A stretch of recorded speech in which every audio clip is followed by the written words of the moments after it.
Êtes-vous sûr que c'est juste de la sueur? Avez-vous des urgences urinaires? Souffrez-vous de douleurs pelviennes chroniques? Avez-vous des fuites lorsque vous riez? Vos performances sexuelles se dégradent? Vous allez trop souvent aux toilettes? Vous rêvez de draps secs? Vous avez des douleurs au coccyx? Les protections urinaires vous coûtent trop cher? Vous n'avez pas d'orgasme? Vous êtes gêné par une lourdeur abdominale ou périnéale? Vous êtes constipé? Si l'une de ces questions vous concerne, alors vos muscles périnéaux pourraient bien en être la cause. Des millions d'hommes et de femmes sont atteints d'une dysfonction du plancher pelvien. Cela peut affecter les personnes de nombreuses manières et inclut souvent des sentiments de désespoir, gêne, frustration et de la peur. Mais il y a de l'espoir. Vous pouvez rire sans fuite, en finir avec la douleur et avoir une sexualité épanouie. Voyons où se trouvent les muscles périnéaux. Les muscles du plancher pelvien sont un groupe de muscles à la base du bassin qui fonctionne comme un hamac. Ce hamac de muscles soutient 3 organes chez les femmes: la vessie, l'utérus et le rectum. Dans cette vue latérale droite d'une femme, vous pouvez voir l'os pubien à l'avant et le coccyx à l'arrière. Les muscles périnéaux se connectent à l'os pubien à l'avant et s'étendent à travers le bassin pour se fixer sur le coccyx à l'arrière. La vessie se trouve derrière l'os pubien, l'utérus est derrière la vessie et le rectum encore derrière.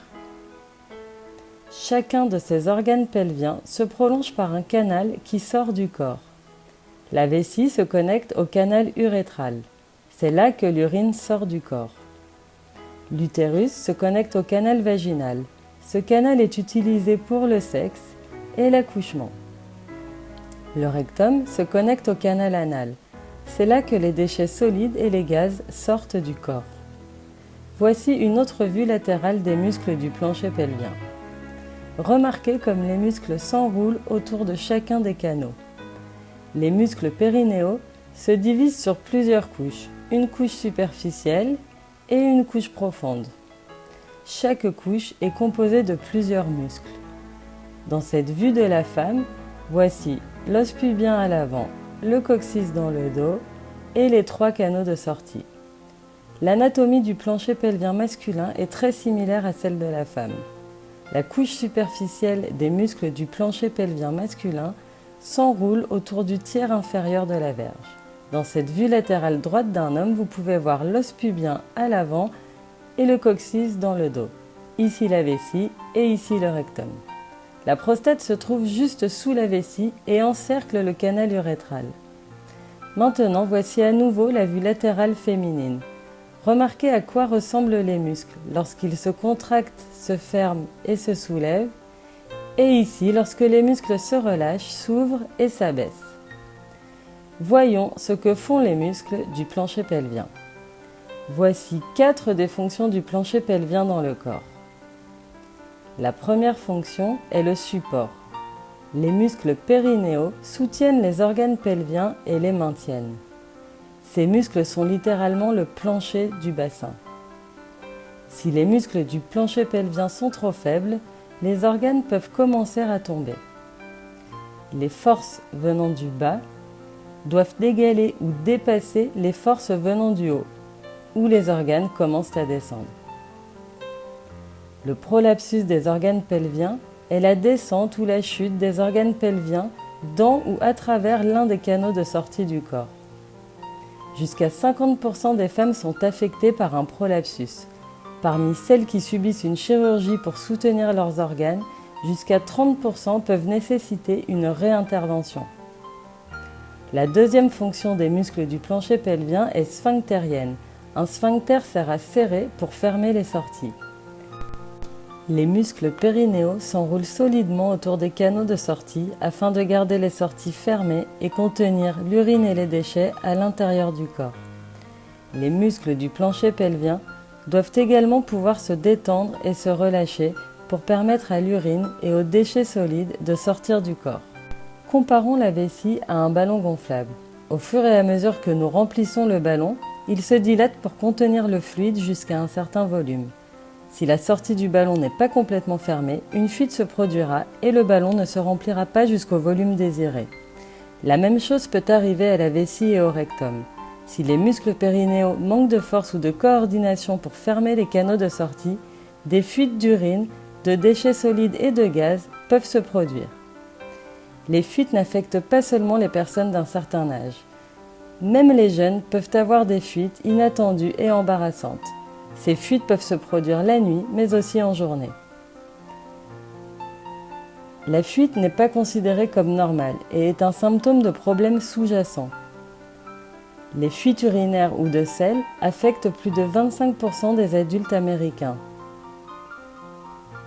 Des muscles périnéaux trop toniques qui ne se relâchent pas peuvent causer d'autres problèmes tels que des douleurs lors du passage aux toilettes, des douleurs en position assise et des douleurs lors des rapports sexuels, de la constipation, des difficultés à uriner.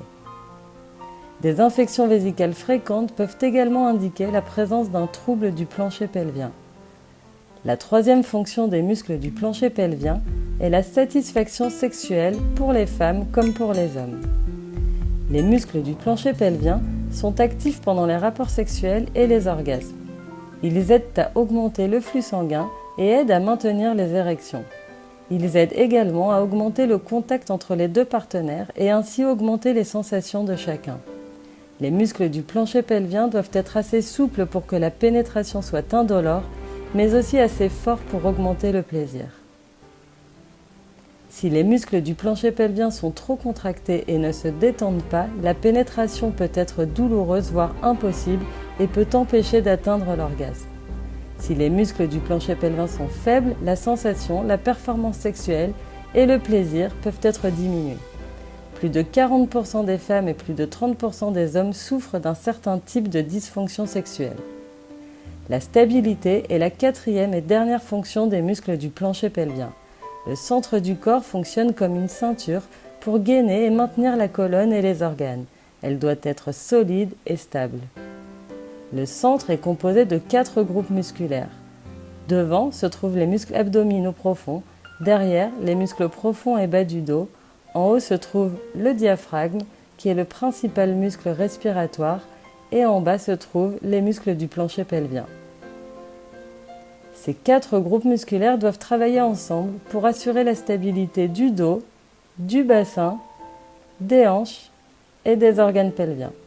S'il y a une faiblesse dans l'un de ces groupes musculaires, une douleur ou une hypermobilité peut se produire au niveau du dos, du bassin, des hanches et des organes pelviens.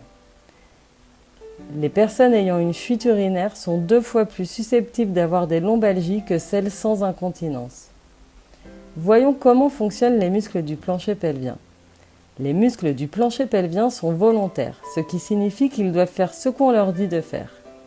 Tout comme une main, les muscles du plancher pelvien doivent à la demande être capables de se serrer et de maintenir, et aussi de se détendre, de se relâcher.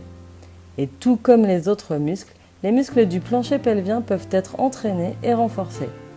Vous devriez pouvoir isoler et contracter ces muscles sans que personne ne le sache.